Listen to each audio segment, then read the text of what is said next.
SNA associates Pakistan की बेहतरीन law firm है जो पाकिस्तान के मारूफ कानूनदान Shahbaz Murtaza Ansari advocate high court व फेडरल शरीयत कोर्ट की रहनुमाई में सारे पाकिस्तान में फैमिली केसेस, प्रॉपर्टी केसेस और चेक केसेस में बेहतरीन सर्विसेज फराहम करती है। SNA law associates court marriage, online court marriage के अलावा तलाक, नादरा तलाक सर्टिफिकेट, मैरिज सर्टिफिकेट के बाबत भी बेहतरीन सर्विसेज फराहम करती है। SNA लॉ एसोसिएट्स के मेन ऑफिस मुल्तान में miss Rizwana Ayub advocate high court, Chaudhry Asif Karim Sindhu advocate high court, miss Mahwish Rabia advocate high court और miss Afsha advocate high court शामिल हैं। इसके अलावा पाकिस्तान के दूसरे शहरों में भी काबिल वकील SNA लॉ एसोसिएट्स के पैनल में शामिल हैं। मजीद दुनिया भर के पाकिस्तानी अपने कानूनी मसाइल के बाबत शाम 7 से 9 के दरमियान Shahbaz Murtaza Ansari advocate high court के व्हाट्सएप नंबर 0333618191 पर फ्री मशवरा कर सकते हैं। आपका एतमाद ही हमारा।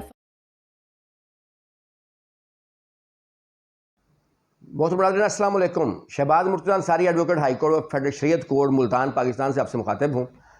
आज का जो मेरा टॉपिक है वो है वसीयत। मैं वसीयत के बारे में बताऊंगा कि वसीयत कौन कर सकता है, किसको कर सकता है और कितना अपनी जायदाद का कितना हिस्सा वसीयत कर सकता है, और कुरान पाक में इससे मुतल्लिक़ कौन सी आयतें मुबारक हैं और वसीयत करने के लिए जो बुनियादी शराइत हैं वो क्या हैं। तो ये सारी चीज़ें आज डिस्कस करूंगा। उम्मीद है मेरे दीगर वीडियोज़ की तरह आपको ये वीडियो पसंद आएगी। अगर आप लोगों ने अभी तक मेरे YouTube channel Shahbaz Murtaza Ansari advocate को सब्सक्राइब नहीं किया तो काइंडली इसको सब्सक्राइब करें, लाइक करें, दोस्तों में शेयर करें ताकि उनको मेरी वीडियोज़ मिलती रहें। सबसे पहले कुरान पाक में जो वसीयत से मुतल्लिक़ आयत मुबारक हैं मैं उनका जिक्र करना मुनासिब समझूंगा। सूरत अल बकरा आयत नंबर 180 है जिसमें वसीयत के बारे में बताया गया है। उसका तर्जमा ये है कि तुम पर फ़र्ज़ किया गया कि जब तुम में से किसी को मौत आ पहुँचे, अगर वो माल छोड़े तो माँ बाप और रिश्तेदारों के लिए मुनासिब तौर पर वसीयत करे। ये परहेज़गारों पर हक है। इसी तरह कुरान पाक की सूरत अल-निसा है और आयत नंबर 12 है। उसका तर्जमा ये है जो माल तुम्हारी औरतें छोड़ कर मरें उसमें से तुम्हारा आधा हिस्सा है, बशर्ते कि उनकी औलाद ना हो। फिर अगर उनकी औलाद हो तो उनमें से 1/4 हिस्सा तुम्हारा है, उस वसीयत के बाद जो वो कर जाएं या कर्ज के बाद। ये दो कुरान पाक की जो मुतल्लिक़ा आयात मुबारक हैं। अब दूसरी तरफ मैं आऊँगा कि वसीयत जो है वो कौन कर सकता है और किसको कर सकता है और कितना हिस्सा ही कर सकता है। इसमें थोड़ा सा इख्तलाफ है सुन्नी पर्सनल लॉ में और शिया पर्सनल लॉ में। वो क्या है वो मैं बताता हूँ। शिया पर्सनल लॉ के तहत कोई भी शख्स वसीयत जो है वो किसी वारिस को भी कर सकता है, लेकिन सुन्नी पर्सनल लॉ के तहत जो वसीयत है वो मुतवक्का वारिस को नहीं हो सकती, वो गैर वारिस को ही होगी। सुन्नी लॉ के तहत मुतवक्का वारिस को उस सूरत में वसीयत हो सकती है जब बाकी दीगर वारसान जो हैं वो उस पर रजामंदी का इजहार करें, लेकिन जो शिया लॉ है उसके तहत किसी वारिस को हो सकती है।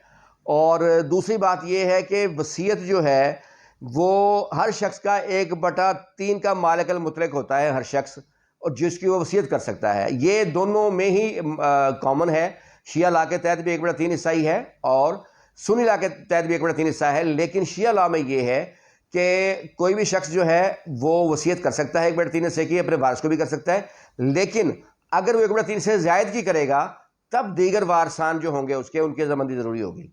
लेकिन सुन्नी पर्सनल लॉ में 1/3 हिस्सा जो है शरई वारिस को हो ही नहीं सकता, वो गैर वारिस को होगा। और उस सूरत में सिर्फ हो सकता है शरई वारिस को कि बाकी वर्सा उस पर राज़ी हों।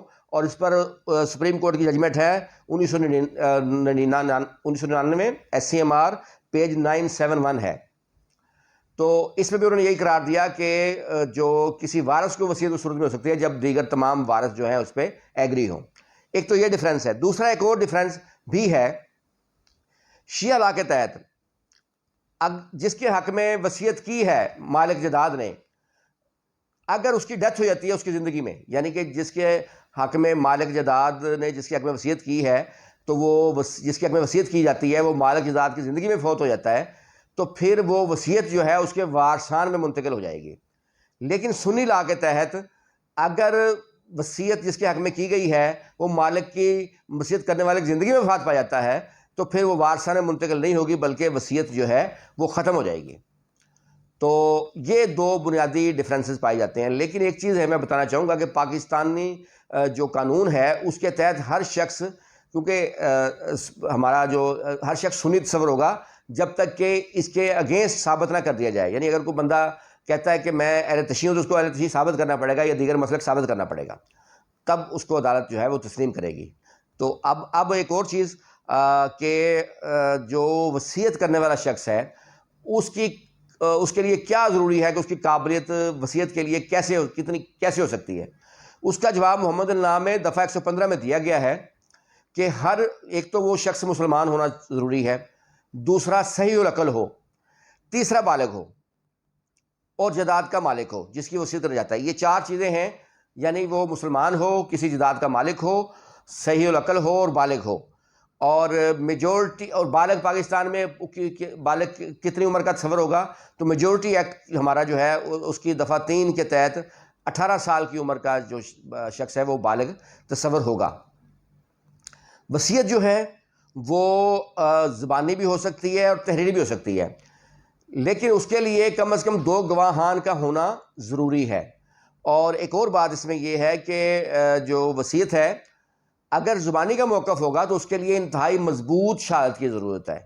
یعنی کہ کورٹ اس عام طور پہ زبانی وصیت کو تسلیم نہیں کرے گی، اس کے لیے انتہائی مضبوط شہادت آپ نے وہ دینی ہوگی جو وصیت کرنے والے نے، تب وہ جو دعویٰ ہے اس کا، وہ کلیم جو وصیت کا ہوگا وہ منظور ہو سکتا ہے. تو اس میں جو بنیادی چیزیں تھیں میں ان شارٹ بتا دیتا ہوں. ایک تو ہر شخص جو اپنی جائیداد کی وصیت کر سکتا ہے وہ 1/3 حصے ہی کر سکتا ہے. ٹھیک ہے، ایک تو یہ بنیادی چیز آ گئی. اور باقی میں نے بتا دیا ہے کہ عاقل بالغ ہونا، مالک ہونا جائیداد کا، اور جو ہے اس کا جو ہے مسلمان ہونا، یہ ساری شرائط جو ہیں یہ چیزیں ضروری ہے وصیت کے لیے. تو امید ہے آپ کو میری آج کی ویڈیو پسند آئی ہوگی، اور کسی بھی قانونی مسئلے کی صورت میں آپ میرے واٹس ایپ نمبر 0333618101 پر جا کر فری مشورہ کر سکتے ہیں رات 7 سے 9 کے درمیان. Thank you.